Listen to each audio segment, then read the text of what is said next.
Sabi ng banal na kasulatan, let us strip off every weight that slows us down, especially the sin that so easily hinders our prayers.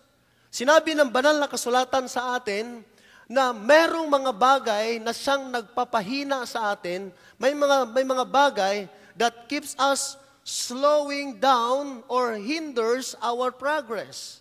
Ano daw po ito naghihinder sa ating progress o pag-angat natin? Ang naghihinder nito, ang hadlang nito ay walang iba, ang kasalanan na ating ginagawa. Sino dito sa inyo ang walang kasalanan? Pakitaas ang kamay. Lahat tayo. Amen? Ngunit salamat sa Panginoong Diyos na mula nung tinanggap natin si Kristo bilang ating Panginoon at tagapagligtas, tayo ho ay pinatawad ng Panginoon at lalo na ikaw ay nagpatuloy sa paglilingkod sa Diyos. Kaya lang, habang tayo lumalakad sa ating buhay, pananampalataya sa mundong ito, meron pong mga humahadlang sa atin. Nandyan ba kayo? Sabihin mo, may hadlang. Napakaraming hadlang na pilit tayong ibaba, na kung saan tayo ay ganadong-ganado na naglilingkod sa Diyos, pero ang kaaway ay pilit tayong ibababa ng pababa upang hindi tayo mag-progress. Ang pagpo-progress ng isang tao, ito'y nagsimula sa mababa hanggang sa siya ay umaangat hanggang makuha niya ang ganap na kalooban ng ating Panginoon. Amen po ba? So, ang sabi dito sa atin, sa banal na kasulatan, kaya nga yamang naliligid tayo ng makapal na mga saksi. Sa heaven, sabi ng Bible, iwaksin natin ang kasalanan at ang anumang balakid na pumipigil sa atin at buong tiyagang magpatuloy sa takbuhing nasa ating harapan. Magpatuloy tayo sa takbuhin. Sabihin mo sa katabi mo, magpatuloy ka. Yung iba, hindi pa nga naka first base, eto na, tumitigil na. Alam niyo ba yung larong baseball? Habang ikay naghihintay na saluhin yung bola doon, at habang hinahagis siyang na strike, talagang nakamasid ka para tirahin yan. Sa bawat base, ay may mga nakaabang na mga tao dyan. At kapag tiniram yung bola na ganyan, pak!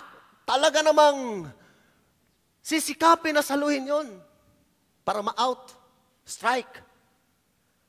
Alam mo ba na ang Diablo ganon? Minsan, inaasinta ka talaga niya. Talagang gustong-gusto niya na ikaw ay titirahin at ayaw niyang ikay maka-home base. Ayaw nga ng Diablo Satanas na ikaw ay makarating sa first base eh. Home base pa kaya? Lahat ng paraan gagawin ng kaaway para ikaw ay hindi magpatuloy sa iyong paglilingkod sa Panginoong Diyos. Ngunit nagkamali ang Diablong Satanas. Dahil habang hinahadlangan kanya, ikaw naman ay patuloy na nakipagbaka sa layunin na matapos mo ang ipinagagawa sa iyo ng Panginoon hanggang sa wakas. Amen! Hallelujah! Palapakan natin ang Panginoon. Walang dapat sumuko, walang ibang dapat sumuko, kundi ang Diablong Satanas. Amen. May kaaway tayo. Sabi mo sa katabi mo, may kaaway tayo.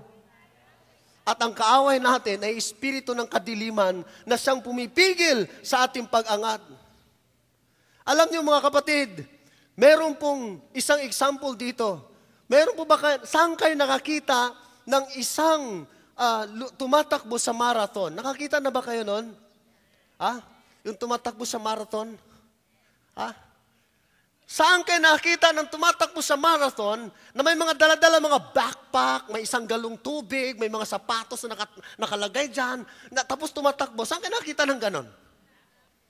At saan kayo nakita ng matino na tumatakbo sa marathon na kung saan nagha-high heels?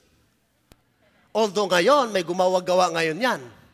Sa panahon natin yan, may gumagawa. Pero abnormal isipin yon na habang tumatakbo ka, naka-high heel ka ng ganito, takbo ka ng takbo ng ganon. Walang ganyan. Amen? Karamihan sa mga tumatakbo sa marathon ay ang sinusuot nila ay yung pinakamanipis na damit nila na pangtakbo. Magaang, hindi mabigat, upang malaya siya makatakbo nang walang anumang inaalala sa kanyang buhay. Alam niyo po ba, buhay Kristiyano ay ganon. Habang tumatakbo tayo ng ganyan, tumatakbo ka ng tumatakbo, nung umpisa, magaan pa lang ang takbo mo. Kasi lahat ng pasanin mo, ibinigay mo sa Panginoon, kaya feeling mo, ang gaan. Kaya lang nung nagtagal, iba nang ginagawa ng Kristiyano. Habang tumatakbo at may nakikita na medyo, ay maganda dito ng konti. Oh, diretso. Tapos, kumanan siya. Nung kumanan siya, tapos may napulot doon. Nilagay, ginaong bagahe. Hala, takbo naman ganon. Kaya ang nangyayari, hindi siya nakarating doon sa kanyang pupuntahan dahil sa kanyang pagtakbo, instead na diretso lamang siya, kumaliwa siya, kumanan siya, hindi lang siya kumaliwa at kumanan. Ang ginawa, kumuha pa ng mga bagahe na pabigat sa kanya. Kaya pagdating doon, hindi pa nga nakakalagitnaan sa pagtakbo niya, sa buhay na ito, tumigil na. Napagod, nagsawa, ayaw na. Kunting sakit lang, ayaw na maglingkod sa Lord. Kunting problema lang, ayaw na maglingkod sa Lord. Amen? Sabi mo sa katabi mo, ikaw ba yon? Sagutin mo, hindi, no? Palapakan mo ang Panginoon. Hallelujah! Ano ang mga bagahe na dala-dala ng mga tao? Ano itong mga hinders of our progress? Gusto nyo malaman kung ano ito? Number one, ano yung mga hinders na ito?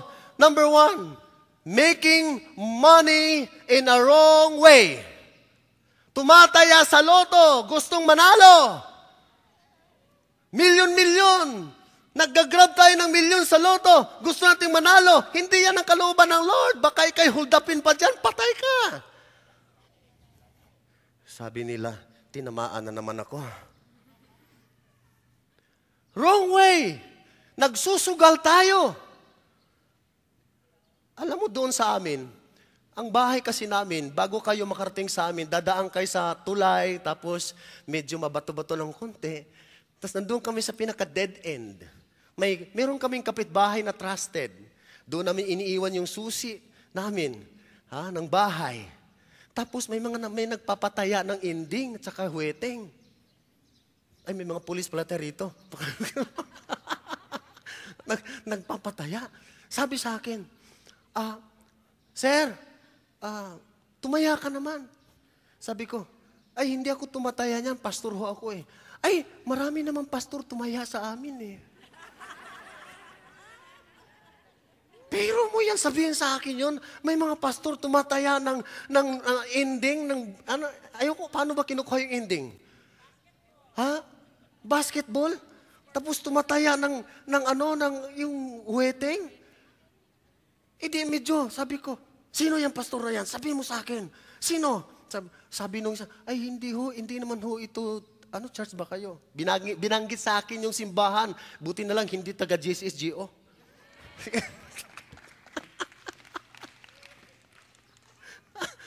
Ngayon, kilala ko na yung pastor. Kasi minsan nagkikita kami dyan sa Kamkaringal. Makikita mo ngayon, di ba? Tapos, naghahanap tayo ng paraan na kumita ng pera hanggang sa gusto natin manlamang ng kapwa para lang tayo ay yumaman sa madali ang pagyaman. Ito yung kasalanan na pabigat sa ating mga Kristiyano. Amen? Masama bang yumaman? Masama bang magkaroon ng salapi? Masama ba yon, mga kapatid? Hindi masama yon. Kasi gusto ng Lord na pagpalain ka, pero gawin mo ito ng tama. Sabi mo sa katabi mo, gawin mo ng tama. Hanggat maaari, sabihin mo sa Panginoon, Lord, gusto kong gumawa ng tama. Or else, pag mali ang gagawin ko, sigurado, Lord, tatamaan mo ako. Kaya gusto ko, Lord, yung tamang paghahanap ng salapi ng pera. Sabihin mo sa katabi mo, tama lang. Ano ba itong nag-hinder sa atin? Having dirty fun. Alam mo sa internet, ang dami-dami diyang lumalabas. Pag ikay nag-internet, bigla na lang lalabas yung mga green jokes. Tapos, eto pa, sa mga Facebook, sino nagpe-Facebook dito? Lumalabas sa mga sinesend. Nakatanggap na ba kayo ng mga sinesend, ng mga green jokes? Minsan, akala mo, napakagandang joke. Pero pagka binasa mo ng maigi, it is green, bastos. And having fun with these jokes. Tapos ipapasa pa natin. Ito pa, nilalike pa natin. Like. Wow. Like. Parang sinabi mong, I like it. Gusto ko yan. Kaisa mo ako dyan sa mga dirty na ganyan. Okay. Like. Click, click. O, ayun. Nag-like na siya.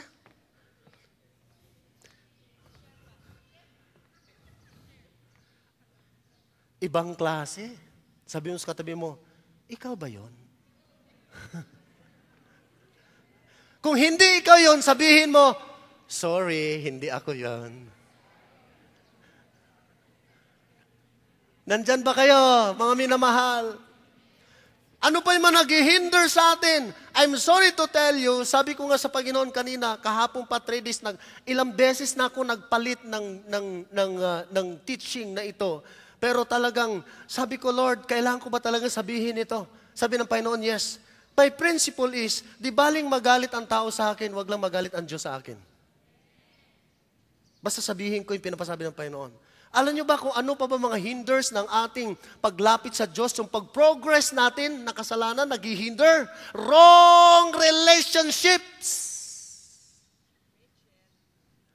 Wrong relationships. May asawa ka na, nangabit ka pa. I'm sorry to tell you this.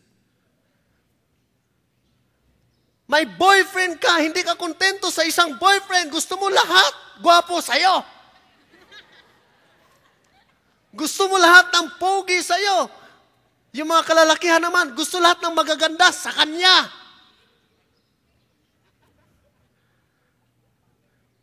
May asawa na. Ganito pa ang sinasabi sa magaganda.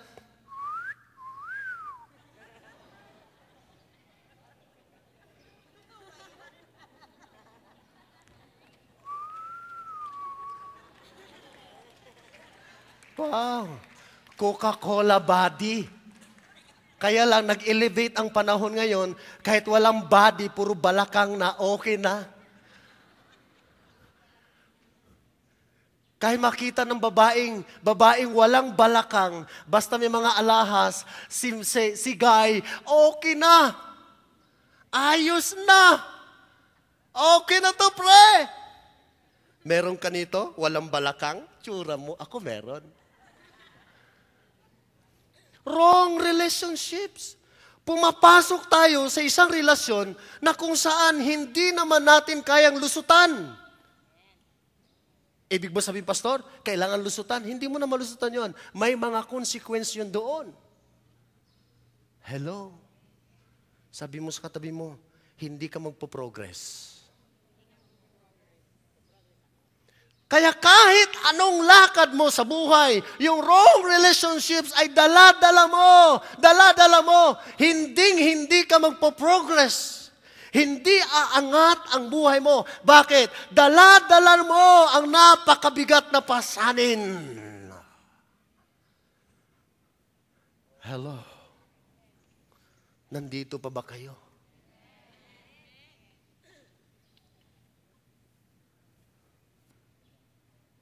May tao pa ba rito? Nakayuko kayo. Parang sinasabi niyo, parang ako yata yan.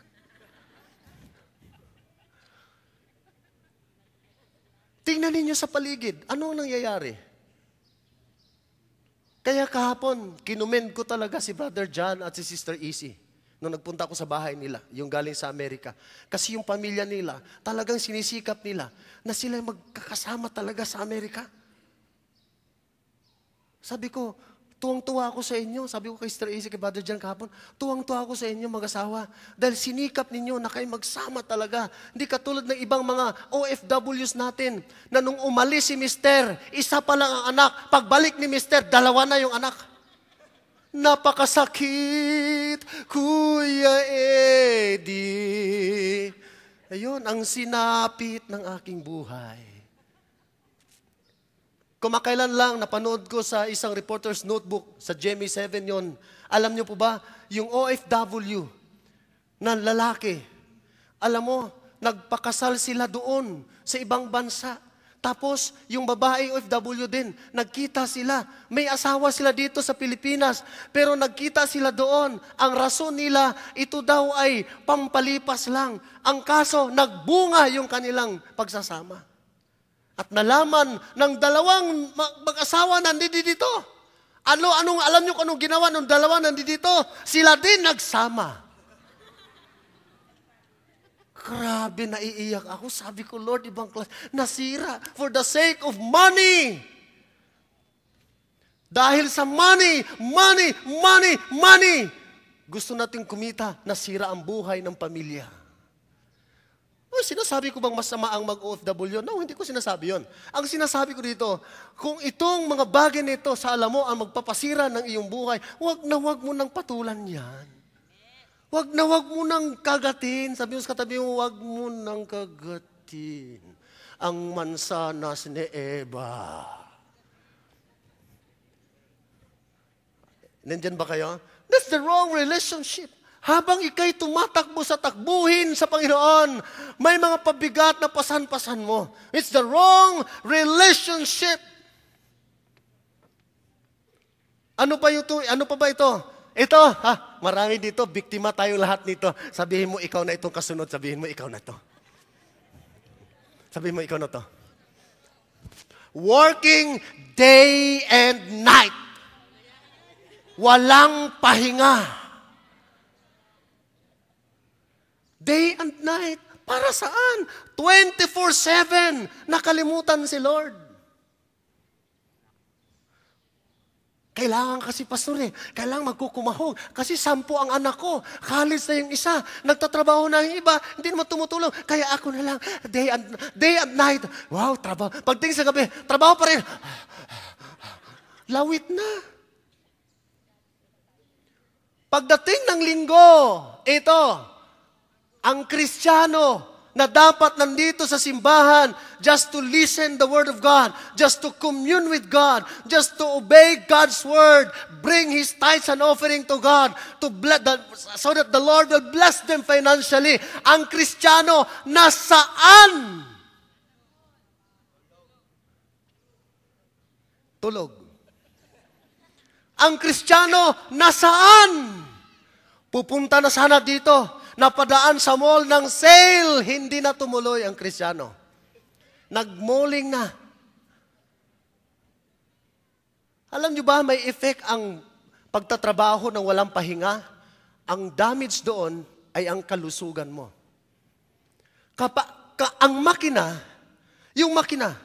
Ang makina ho, pag nasira ho yan, pwede mong palitan ng pyesa doon sa Raon. Pumunta ka sa Raon, o saan mang lugar sa Banawe, maghanap ka ng mga piyesang ipapalit, napapalitan yun. Pero kapag ang katawan natin na damage ang loob nito at sa loob, nasira, walang piyesa sa Raon, walang piyesa sa Banawe na makukuha, may atay, bituka ba doon? Wala! Bakit? Pinabayaan Biktima ho ako niyan. Matigas ho ang ulo ko niyan. Ilang beses na ba ako na-opera? Nag-50-50 sa FEU, nag-20-80 sa labor. Sabi na nga nila, Bishop pag ikay na labor doon, hindi na kita dadalawin. Bakit? Pinabayaan ang sarili. Trabaho ng trabaho. Tapos gumigimik pa. Oh my God! Sabi mo sa katabi mo, sinasabi ko na nga ba, ikaw yun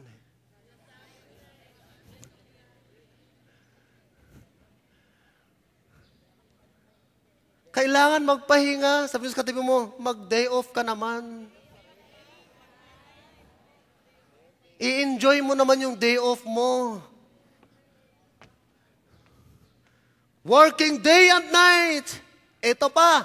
Ano pa itong mga pabigat na ito? Envy. Masyado tayong mainggitin. Kahapon nag-uusap kami doon ni Sister Izzy. Kasi kami, matagal kami nag-usap kahapon. Balibhasa, fresh from the States. Sister Izzy, no? Usap kami. Kinuwento niya sa akin na sa Amerika daw, yung mga tao, or majority, yung mga Pilipino, correct me if I'm wrong, no, mga Pilipino, talagang, kung ano yung isa may gusto, mayroon dito, kailangan ako mayroon din. Ako mayroon, naiinggit. May mga inggitero at mga inggitira. Yang katabi mo, tignan mo, hindi naman inggitira yan, di ba? Naiinggit tayo, at alam niyo ba ang resulta ng sobrang pagkamainggitin? Magdi-desire ka ng isang bagay na kung saan hindi mo kayang bilhin, ipapangutang mo. At pag nabaon ka na sa utang, ang dami mo nang sisisihin.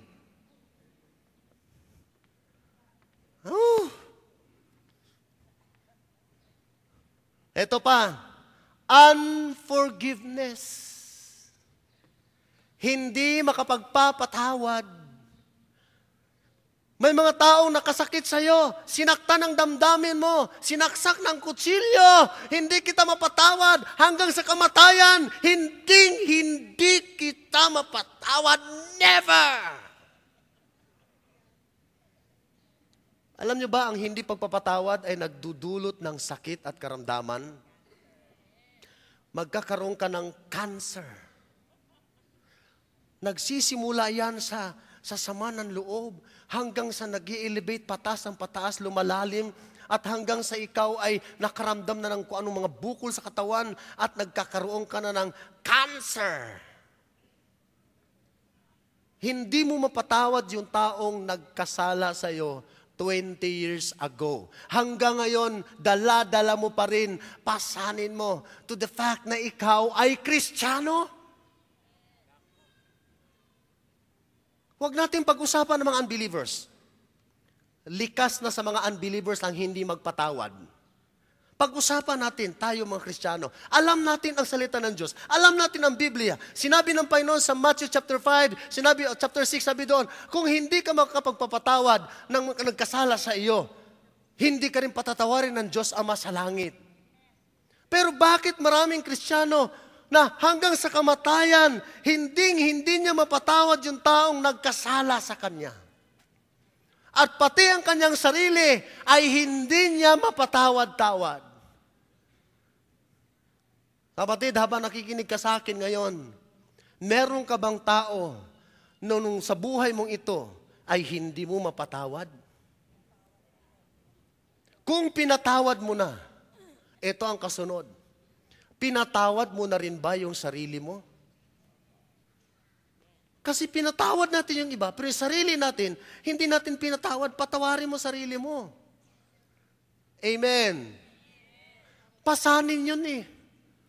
Tuwing nakikita mo yung taong kinasasamaan mo ng loob, kumukulo ang dugo mo. At kung dito kayo nagkita sa church, pag siya'y nakaupo dyan sa likod, dito ka sa harap uupo. Pag nagkakamayan na tayo, sinasabi natin, okay mga kapatid, magkakamayan tayo. Oh, I love you with the love of the Lord. Eh ito, may sama ng loob ka dito. Oh, I love you with the love of the Lord. Hindi mo nakakamayan. Bakit? Masama loob mo. Kumukulo ang dugo mo. Pero ano ang nangyayari? Ang galing ng Panginoon. Praise the Lord. Hallelujah. Lakas mo, lakas tama. Forgive. Sabi mo sa tabi mo, forgive. Malakas ang loob ko mag-preach ng forgiveness kasi ako mismo, pinatawad ko na yung mga nagkasala sa akin eh. At some of you, alam nyo na kung sino yun. Ikaw yun. Ay, sorry. Hindi yun. Okay? Kasi pag hindi natin ginawa yon, napatawarin sila, i-release sila, yun ang naghihinder ng blessing ni Lord sa atin. Tapos, magtataka tayo, bakit ganito ang buhay natin? Dahil may pasanin mabigat. Finishing the race of life, journey in your spirit, dapat, number 1, remove all distraction. Sabi mo sa tabi mo, remove all distraction. Matagal na yan eh. Alisin mo na yan, matagal na yan eh. Kapatid, 5 years ago, tapos na. Patawarin mo na siya. Amen. Sabi mo sa tabi mo, patawarin mo na kasi. Kasi pag hindi mo pinatawad yan, magkaka-cancer ka. May bukol dito. May busyo. Mamaya may bukol dito. Mamaya may bukol dito. May bukol dito. Kung saan may bukol. Kasi yun yung mga matagal na nakaimbak ng mga sama ng loob, mga hinagpis, galit, at kung ano-ano pa, na kanyang inilagay sa kanyang puso. At nagre-result ito sa kanyang physical na katawan ng sakit at karamdaman. Amen? At kapag may sakit ka, sigurado gastos yan. Finishing the race of life, number 1, remove all distraction. Sabihin natin, remove all distraction. Pag alam mo na yan ay bagahe sa'yo, surrender mo yan kay Lord. Amen? Buti pa yung bata, malakas mag-amen. Hallelujah! I-surrender natin kay Lord yan. Wala yun eh. Number 2, renew yourself daily. Finishing the race of life in our spiritual journey in God, in Christ, is by renewing ourselves daily. Sabi ni St. Paul, sa 2 Corinthians chapter 4, verse 16, that is why we never give up. Ito ang dahilan. Kahit na mahina ang kalooban, pinanghinaan na kami ng loob, sabi ni Pablo, we never give up. Kapatid, kung ano man at gaano kabigat ang dala-dala mo ngayon, na ikay lumalakad sa Panginoon, never, never, never give up. Sabi mo sa katabi mo, never give up. Bawal ang bumigay. Bawal ang tumalikod sa Diyos. Amen? Though our bodies are dying, our spirits are being renewed every day. Araw-araw pala, dapat nababago natin ang ating sarili. Ngayon, paano natin babaguhin ang ating mga sarili? Sinasabi ng banal na kasulatan sa atin na kailangan tayo ho ay nakafocus lamang kay Jesus, the author and the finisher of our faith. Kapag hindi ka nakafocus kay Jesus, matitisod ka sa mga tao sa paligid mo. Amen po ba? But of course, nakikita mo natin yung mga tao as an example to us. Walang masama doon. Pero kapag ang ating panampalataya, ang buhay Kristiyano, pag hindi tayo nakafocus kay Jesus, sigurado yan, pagdating ng mga alanganing panahon, babagsak ang tao. Bakit? Hindi siya nakafocus kay Jesus. So kailangan mag-focus tayo at kailangan baguhin natin araw-araw ang ating mga sarili. Ngayon, paano natin mababago ang ating physical aspects, ang ating emotional, ang ating spiritual aspects? Paano natin mababago? Merong 3 bagay na gusto kong i-share sa inyo, paano natin mababago ang ating emotional and spiritual aspects ng ating buhay. Number 1, sabi dito, focus on God's goodness to you in the past. Focus on God's goodness to you in the past. Alam mo ba ang nangyari sa atin? Instead of focusing the goodness of God, ang ginagawa natin, we are focusing the demonic forces the sickness, at lahat ng malasang nangyari sa atin noong nakaraan. Pambihira naman itong buhay na ito. Kung kailan ako nagsimba-simba dyan sa JCSGO, minamalas naman ako. Ano ba naman itong buhay na ito? Bakit nung nakaraan, gano'n? Pinofocus mo binabalikan mo yung mga nangyayaring hindi magaganda sa buhay mo. Nire-rehearse mo pa. Paulit-ulit mong inaalala. Paano mo naman i-renew ang sarili mo niyan? Paulit-ulit mong inaalala yung mga kapaitan, kapighatian, kamalasan, at kung ano-ano nangyari sa buhay mo noong nakaraan. Hello? Sino dito ang nakaranas na ng kabutihan ng Diyos noong mga nakaraang araw? Lahat tayo, amen? Bakit hindi tayo mag-focus sa goodness ni Lord? Lord, thank you. Worship the Lord because of who He is. And give thanks to God because of what He has done unto your life. Lord, thank you na kung wala ka, Panginoon, hindi ako mabubuhay sa araw na ito. Kung hindi mo ako sinamahan kahapon, wala ako ngayon. Kung hindi mo ako pinagpala kahapon, wala sana akong blessing ngayon. Salamat, Panginoon. Pag laging ginagawa natin magpasalamat sa Diyos, tignan ko lang, sasabog, bababa ang blessing ng Panginoon sa iyo dahil nagpapasalamat ka sa Panginoong Diyos lagi at araw-araw. Amen? Always focus on God's goodness to you in the past.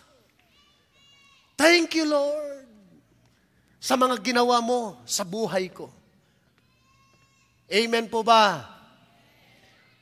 Number 2, focus on God's presence today. Just focus today. The presence of God is here in our midst. Feel Him. Ramdamin mo ang presensya ng Panginoon. Lord, the mighty moving presence of the Holy Spirit is right here in this place this morning. And I want to participate that presence of God. Lord, gustong-gusto ko maranasan ang presensya mo ngayong umaga, Panginoon. Amen. Naramdaman niyo ba ang presensya ng Panginoon? The Holy Spirit is here and He is moving right now in your life. Amen. Hallelujah. Sabi sa katuloy mo, nandito ang presensya ni Lord sa iyo. Today, sa araw na ito, hindi lang sa loob ng simbahan, narito ka ngayon, maging paglabas mo at pag-uwi mo, basta today. Focus on the presence of God. Wow, I'm so much blessed today, oh God, because of your presence. Hallelujah. In your presence, there is fullness of joy. Nakangiti ka today, hindi ka nakasimangot. Yung iba, kumusta ka na? Ito. Walang mabuti sa akin. Malas itong buhay na to. Ganun sinasabi. Wala na bang ginawa ang Diyos sa'yo? At sa araw na ito, wala bang gagawin ang Panginoon sa'yo? Kapatid, tama ka. Mula sa araw na to, sa oras na ito, may gagawin ang Panginoon sa buhay mo. Pag-uwi mo ngayon, some of you receive financial blessings. Amen. Hallelujah. Pag-uwi mo ngayon, some of you receive material blessings. Amen. Hallelujah. Because the presence of God is here. The windows of heaven are open. And He will pour out a blessing unto you. Not just only you, but also unto me. Lagay-bay kayo lang. Isama nyo naman ako dyan. Sabi mo sa katabi mo, tatanggapin mo na. Because of the presence of God.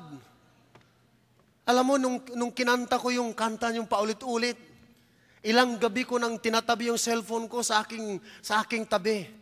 Pinapatugtog ko yung kanta at paulit-ulit kong nadarama. At sa tuwing maalala ko yung pinakatono, pinaka-lyrics at pinaka-hymn nung awit, I'll sing praises to your name.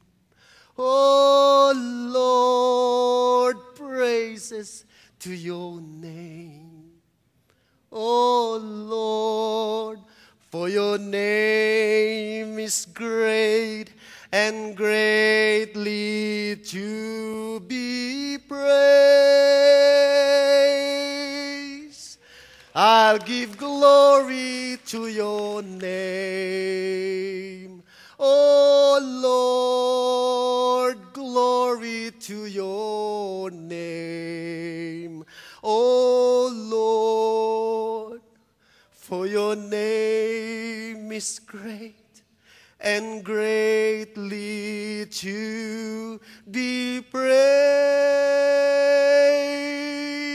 I'll give glory to your name.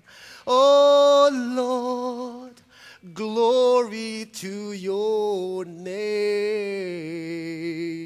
Oh Lord, for your name is great and greatly to be praised. And I feel the presence of the Holy Spirit in my life. Hindi alam ng asawa ko, habang nakahiga akong nakatagilid ng ganyan, I'm listening to the music of the song. I'm crying. Because I remember, I'm excited that every day may ginagawa ang Diyos sa buhay ko. Every day may binabago ang Diyos sa buhay ko. And I am expecting every day na may mga taong magkokorek sa akin, na kahit matigas ang ulo ko, ikokorek pa rin nila ako. And I praise God for that. Because the presence of God today is in me and is in you also. Sabi mo sa katabi mo, ang presensya ni Lord ay nasa iyo. Let us come before the Lord with His anointing.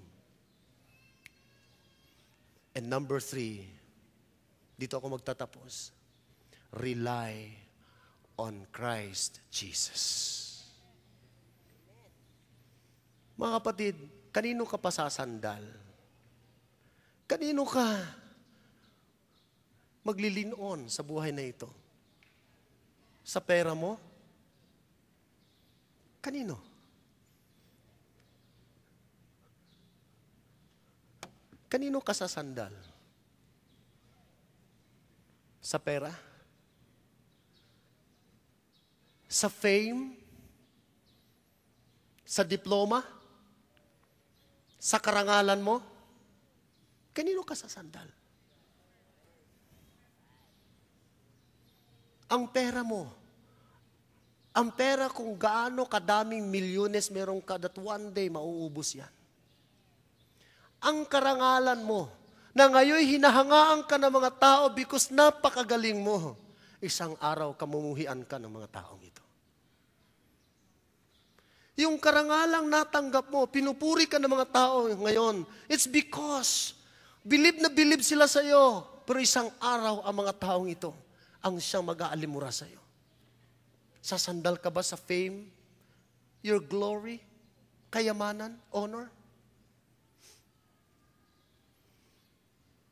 Yung beauty, yung kagandahan ng iyong mukha, na isang araw ang mukhang yan ay mabubulok, ipagmamalaki mo ba yan? Kanino ka aasa? Kanino ka sasandal? Kanino ka kakapit? Mga kapatid, isa lang ang pupwede mong kapitan sa buhay na ito. Pupwede kang kumapit kahit kanino.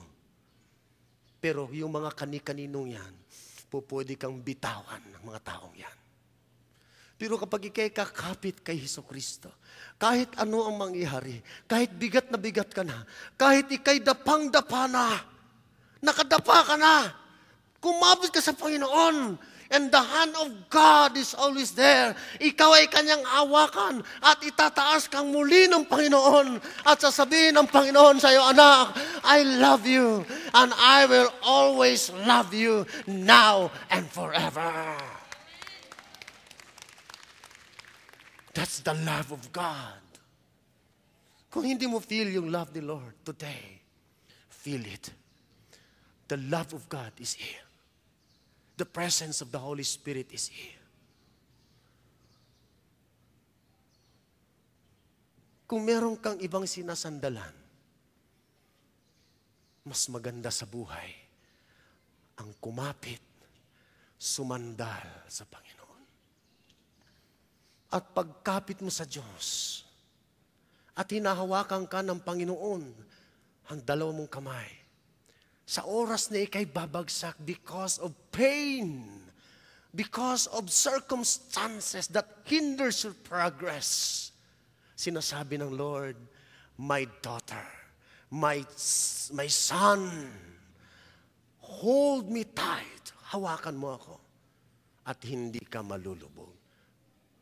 Have I not commanded you to be strong and of good courage? Do not be afraid. Do nor be dismayed, for I am the Lord your God, who is with you wherever you go.